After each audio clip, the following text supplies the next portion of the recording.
Bonjour à tous, aujourd'hui on plonge au cœur d'une bataille stratégique absolument colossale, une lutte qui est en train de redessiner l'avenir de la technologie. On parle bien sûr de la guerre des puces pour l'intelligence artificielle.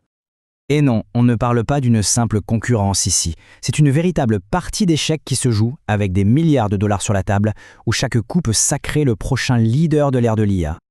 Alors, pour bien comprendre ce qui se passe, il faut d'abord regarder le champion en place, Nvidia, et le coup de maître qu'ils viennent de jouer pour renforcer leur domination. Tout s'est accéléré au salon CES 2025. C'est là, sous les projecteurs du monde entier, que Nvidia a sorti sa nouvelle arme, une technologie conçue pour une seule chose, garder une longueur d'avance sur tout le monde. Et attention, Nvidia n'a pas traîné. Le calendrier de sortie est hyper agressif. Une annonce en grande pompe au début de l'année, et quasi immédiatement après, le lancement des fleurons de la gamme, les fameuses RTX 5080 et 5090. C'est une vraie démonstration de force. Mais le vrai game changer, c'est ce qui se passe à l'intérieur. L'architecture Blackwell, c'est bien plus qu'une simple mise à jour. Imaginez ces Tensor Cores de nouvelle génération comme des mini-cerveaux hyper spécialisés dans les calculs d'IA. Et ils promettent de doubler les performances. L'objectif est clair, mettre une puissance de calcul phénoménale entre les mains de tout le monde. Et alors qu'on pensait Nvidia absolument intouchable, voilà qu'un challenger, ou plutôt une alliance, entre dans l'arène. Et ça change toute la dynamique du jeu. Et là, c'est le coup de tonnerre. Meta. Oui, la maison mère de Facebook et Instagram, l'un des plus gros clients de Nvidia, est en discussion très avancée avec un autre géant, Google. Une alliance pareille pourrait absolument tout renverser. Alors comment ça se passerait concrètement? Le plan est assez malin, il se ferait en 2 étapes. D'abord, à partir de 2026, Meta louerait la puissance des puces de Google pour les tester. Et puis si l'essai est concluant, l'étape 2 serait un déploiement massif de ces puces directement au cœur des serveurs de Meta. C'est un mouvement d'une ampleur gigantesque. Du coup, la question qu'on se pose tous, c'est pourquoi? Pourquoi est-ce que Meta, qui est un client en or pour Nvidia, irait voir ailleurs? Qu'est-ce qui peut bien les motiver à faire un virage aussi radical? Eh bien, les raisons sont purement stratégiques. D'abord, bien sûr, il y a l'argent. Réduire les coûts. Mais c'est bien plus profond que ça. Il s'agit surtout de ne plus mettre tous ses œufs dans le même panier. En se diversifiant, Meta se protège contre les pénuries et surtout, ça leur permet d'explorer des technologies qui pourraient être encore meilleures pour leurs besoins. Et pour comprendre pourquoi cette alliance est si menaçante, il faut parler un peu de technologie. On va se pencher sur ce qui oppose vraiment le GPU d'Nvidia et ce fameux TPU de Google. C'est là que se trouve la clé du conflit. Alors le TPU, qu'est-ce que c'est?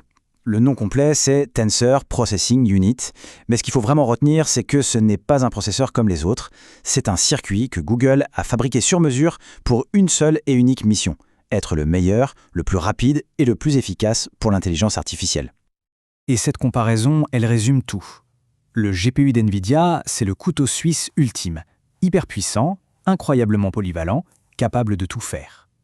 Le TPU de Google à côté, c'est un scalpel. Il a été conçu avec une précision chirurgicale pour l'IA, ce qui le rend potentiellement bien plus efficient et beaucoup moins gourmand en énergie pour ces tâches bien précises.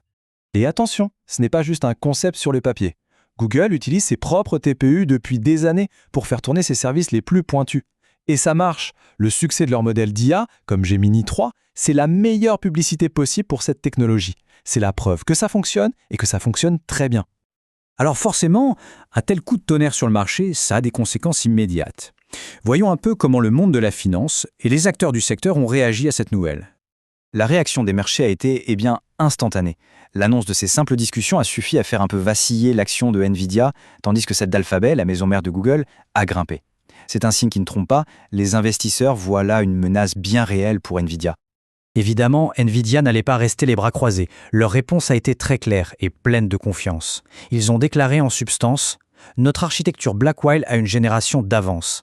Un message direct pour dire qu'ils sont toujours les rois de la performance. Mais il ne faut pas sous-estimer Nvidia. Leur véritable arme secrète, ce n'est peut-être même pas le matériel, c'est leur logiciel, CUDA. C'est tout un écosystème sur lequel des millions de développeurs dans le monde ont bâti leur carrière. Et changer ça, c'est un obstacle absolument énorme. Et c'est là qu'on réalise que cette histoire dépasse de loin une simple vente de puces. C'est une lutte pour le contrôle total de l'avenir de l'IA, du composant électronique le plus basique jusqu'au logiciel que des millions de personnes utiliseront. Le gagnant rafle toute la mise. Clairement, la partie ne fait que commencer. On a d'un côté le champion en titre, barricadé dans sa forteresse technologique, et de l'autre, une alliance surpuissante qui pourrait tout renverser. La grande question qui reste en suspens, c'est donc celle-ci. Qui va construire et au final contrôler le moteur qui fera tourner l'intelligence artificielle de demain? L'avenir est loin d'être écrit.